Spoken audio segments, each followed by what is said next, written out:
அப்போது அந்த மிக மோசமான ரசாயன கழிவுகள் செல்லுக்கு வெளியே தேங்கியிருக்கு இல்லையா? அப்போ செல் அதை என்ன பண்ணுன்னா, இந்த ரசாயன கழிவுகள்னால மற்ற செல்கள் பாதிக்கப்படும். இல்லை செல்லுக்குள்ளே இருக்கிற திரவங்களில் கலந்துருச்சுன்னா உறுப்பு மொத்தத்தையுமே பாதிக்கும் அப்படின்னு சொல்லிட்டு அந்த ரசாயன கழிவுகள் செல்லுக்குள்ளே கலக்காத அளவுக்கு, செல்லோட திரவத்துக்குள்ளே கலக்காத அளவுக்கு அந்த ரசாயன கழிவுகள் மேலே ஒரு போர்வையை, சகு மாதிரியான ஒரு படர வச்சு அதுக்குள்ளே பேக் பண்ணி வச்சிடும். அப்போது பேக் பண்ணி வச்சிருச்சு. இப்போ அந்த செல் அந்த கழிவுகளை எப்போ வெளியேற்றும் அப்படின்னு சொன்னால், ஆரோக்கியமான சூழல் அந்த செல்லுக்கிட்ட உடம்புல நிலவும் பொழுது. எப்போ ஆரோக்கியமான சூழல் நிலவும் அப்படின்னு பார்த்தீங்கன்னா, நம்ம என்னைக்காவது விரதங்கள் இருக்கிறதோ, இல்லை ஓய்வெடுக்கிறதோ, இல்லை சில நேரங்களில் நம்ம சாப்பிடாம இருக்கிறதோ, ரொம்ப ஏதாவது கேமில் விளையாட்ட ஒரு விஷயத்தில் ஆர்வமாக இருக்கும்பொழுது நம்ம வந்து பசியையோ உணவையோ பெருசாக நினைக்க மாட்டோம் இல்லையா? அந்த மாதிரியான சூழலோ, இல்லை உடலாக வந்து காய்ச்சல், இல்லை சில தொந்தரவுகள் கொடுத்து சளி, இருமல், காய்ச்சல் மாதிரியான சில தொந்தரவுகள் வழியாக நம்மளை ஓய்வெடுக்க வச்சு வலிந்து நம்மளே ஓய்வெடுக்க வைக்கிறது மாதிரியான சூழல் ஏற்படும் பொழுது அந்த வாய்ப்பு உடலுக்கு ஆரோக்கிய சூழலுக்கான வாய்ப்பு கிடைக்கும். உடலோட எதிர்ப்பு சக்தி தூண்டப்படும். அப்போது செல் என்ன செய்யும்னா, இந்த கழிவுகள் கிட்ட ஃபோக்கஸ் பண்ணும். அது வரைக்கும் நம்ம தொடர்ந்து இயற்கை வாழ்வியல் முறைகளை பயன்படுத்திக்கிட்டே தவறுகள் செஞ்சுக்கிட்டே இருக்க, இயற்கை வாழ்வியல் முறைகளை தவறுகள் செஞ்சுட்டே இருக்கும்போது அந்த செல்லால் அந்த போர்த்தப்பட்ட சப்பு மூலயமா கவர் பண்ண அந்த கழிவை வெளியேற்றுறதுக்கான சூழல் அமையாது. ஆனால் எப்போ வந்து நம்ம இந்த மாதிரியான ஆரோக்கிய சூழலை ஏற்படுத்தும் போது அந்த செல் என்ன பண்ணுன்னா, அந்த கழிவை அழிக்கிறதுக்கு முயற்சி செய்யும். எப்படி கழிவை அழிக்கும் அப்படின்னு பாருங்கள். இந்த ரசாயன கழிவை எப்படி அழிக்கும் அப்படின்னா, சாதாரண நிலையில் அழிக்காது. அந்த பிரத்யேகமான மிக மோசமான ரசாயன கழிவை என்ன செய்யும்னா, லைசோசோம் அப்படின்னு சொல்லிட்டு செல்லில் இருக்கிற ஒரு உறுப்பு, அதாவது செல்லுக்கே ஒரு உறுப்பு, அதில் மிதந்துட்டு இருக்க ஒரு லைசோசோம் அப்படிங்கிற தற்கொலைப்படை, அதை சூசைடல் பேக்ஸ் அப்படின்னு ஆங்கில மருத்துவம் சொல்லுவோம். அந்த சூசைடல் பேக்ஸ் ஆன லைசோசோம்ஸை வந்து செல் வந்து தற்கொலைப்படை அதை வந்து உருவாக்கி வச்சுருக்கோம். அந்த லைசோசோம்ஸ் போய் அந்த கழிவு மேலே தாக்குதல் நடத்தி அந்த கழிவையும் அழிச்சிட்டு தானே அழிஞ்சு செத்துடும்.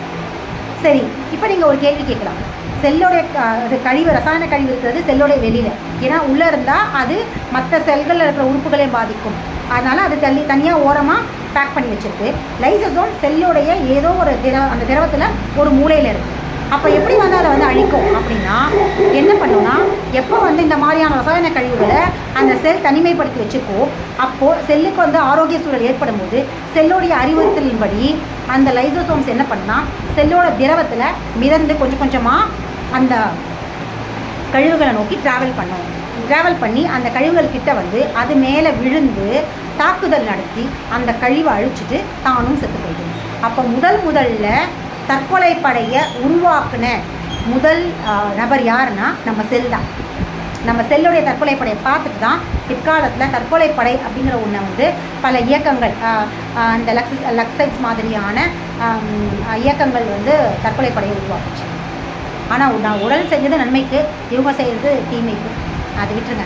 மனிதர்களை அழிக்கிறதுக்கு மனிதர்களே முயற்சி செய்கிறான். ஆனால் செல் வந்து அழித்தது கழிவுகளை தான், மனிதர்களை இல்லை. சரிங்களா? ஓகே. அப்போ அந்த லைசோசோம்ஸ் அப்படிங்கிறது நம்ம உடலில் வந்து எதுக்கு உருவாக்கியிருக்குன்னா, கழிவுகள் தேக்கிறதுக்காக உருவாக்கப்பட்டிருக்க செல்லோடைய உறுப்பு. அவ்வளோ உறுப்பு நமக்குள்ளே இருந்தாலும் செல்லுக்குள்ளே இருக்கிற ஒரு உறுப்பு தான் லைசோசோம். அது பிரத்யேகமாக இந்த மாதிரியான ரசாயன கழிவுகள் தேங்கும் போது மட்டும் அதை பயன்படுத்தும். அப்போ தான் அதை செல்லை பயன்படுத்தும். அது எப்படின்னா, அது அழிச்சிட்டு வாழாது, அதுவும் சேர்ந்து இறந்துடும். சரி, இப்போது ரசாயன கழிவு தேங்கிட்டோம், அதனால் அந்த செல் வந்து அந்த லைசோசோம்ஸை வச்சு அழிச்சிடுது. அப்படின்னா திரும்பி வந்து ரசாயன கழிவுகள் தேங்கினா என்ன பண்ணும் செல் அப்படின்னா, ஒரு லைசோசோம்ஸ் வந்து இந்த அழிச்சிச்சுன்னா திரும்பி மறுபடியும் லைசோசோம்ஸ் செல்களால் உருவாக்கப்படும். எவ்வளோ லைசோசோம்ஸ் தேவையோ அதுக்கேற்ற மாதிரி செல்கள் வந்து லைசோசோம்ஸை உருவாக்கி வச்சுருக்கோம். எப்போல்லாம் நம்மளுடைய தவறான வாழ்வியல் முறையினால் ஏற்பட்ட தேக்கமுற்ற கழிவுகள், ரசாயன கழிவுகள் அழிக்கிறதுக்கு அந்த லைசோசோம்ஸை ரெடி பண்ணி வச்சுருக்கோம். அது திரும்பவும் அது மேலே தாக்குது. இதுதான் செல்லுடைய பிரத்யேகமான பணி. இதுதான் நமக்கு சில நேரங்களில் அதிகப்படியான காய்ச்சல், தீவிரமான நிலையில் நம்ம வந்து இருப்போம் இல்லையா, நம்ம உடலில் ஏற்படுற இந்த தாக்குதலை தான் நோயாக நினைக்கிறோம். சாதாரணமாக தேக்கமுற்ற கழிவுகளில் நமக்கு ஏற்படுற தொந்தரவையே நம்ம நோயாக தான் பார்க்குறோம்.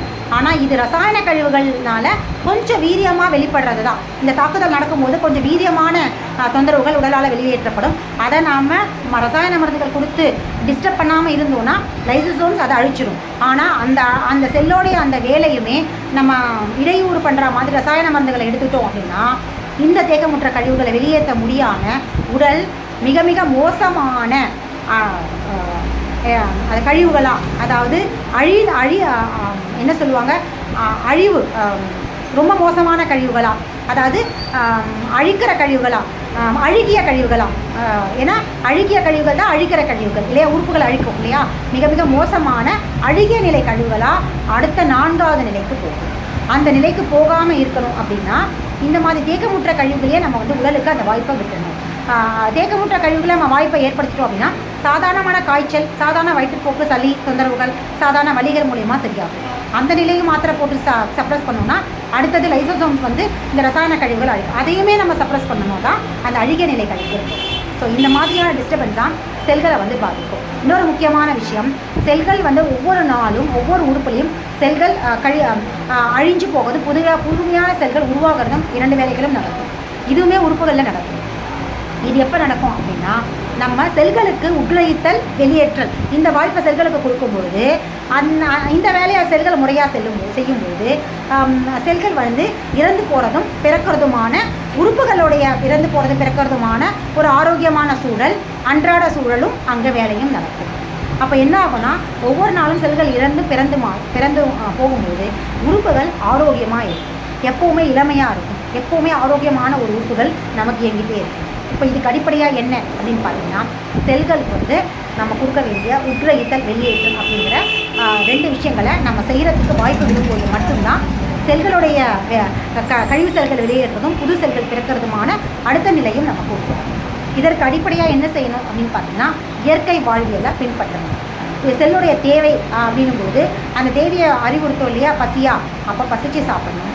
அதோடைய பியூரிஃபிகேஷன் நடக்கிற ப்ராசஸான இரவு உறக்கம் அப்படிங்கிறதையும் நம்ம கொடுக்கும்போது தான் அது டேமேஜ் செல்ஸை வெளியேற்றும், புதிய செல்ஸை பிறக்க வைக்கும். அது எப்போ நடக்கும் அப்படின்னா உறங்கும்போது. இப்போ இரவு உறக்கத்தை முறைப்படுத்துறதும் பசிச்சு சாப்பிட்றதுமான ஒரு வேலையை நம்ம செஞ்சுட்டே இருந்தோம் அப்படின்னா செல்களுடைய உள்கிரகித்தல், வெளியேற்றல் இந்த 2ம் முறையாக தொடர்ந்து நம்ம செல்கள் பற்றி இன்னும் நிறைய இன்ஃபர்மேஷன். நன்றி.